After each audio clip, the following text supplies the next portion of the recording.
Saliba, there's an interview in the Mail with the Arsenal centre-back. He's saying that he wants to become the best in the world.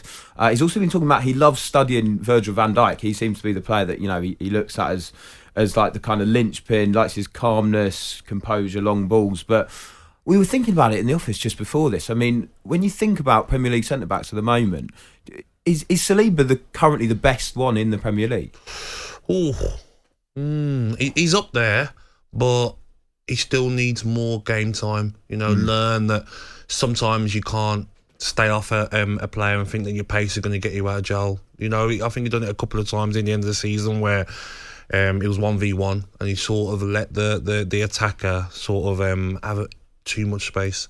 But he's got all the attributes: pace, great on the ball, good in the air. He's got everything to be the best centre half in the Premier League. But maybe he needs another season to do that. But who else would you throw in that conversation? Van Dijk's still got to be up there. Yeah. Diaz, he's struggled a bit, hasn't he, recently? But he's still up there. Diaz last season for me. John Stones. I know we're talking about maybe playing centre mid. But I think Diaz from Manchester City, outstanding centre half. Lings as well, chuck him in there. Well, I was going to say we've got 4 top centre halves at Aston Villa. But you know what? When I was playing, Saliba with the sort of centre half I'd hate to play against. A real Ferdinand style where they're quick, they're good on the ball, they're strong. You're going to have to do something special to get past them. And that's what Arsenal missed last season when he got injured. Was he the toughest you came up against, would you say, Ferdinand? Were there any other ones where any that you might not expect where you're like, I don't want to play against them every week? Vincent Kompany, wow. He would pinch you. You'd hear this big, like, groan before he come and headed the ball. And you'd be like, he's coming, you could hear him coming, and you're like, if I jump for this and put my head in the air, it's going to head my head off and the ball. Aggressive, quick, good on the ball.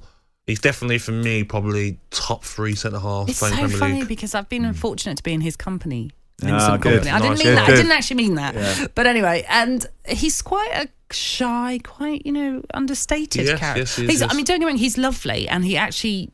I say understated. There is an aura around him, and you can tell that the people at Burnley, which I was doing this event with, they completely and utterly adore and respect him. But I just felt he was very shy and quite sort of likes to keep himself to himself. On the pitch, different person, screaming at players, very different, aggressive. And speaking to Michael Richards about him, he said that he was the one that people were scared of in the changing room. Proper captain material. Yeah, but maybe that's because.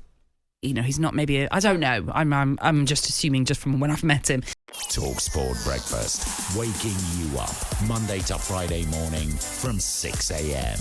on AM, on DAB, via the talkSPORT app and on your smart speaker. talkSPORT.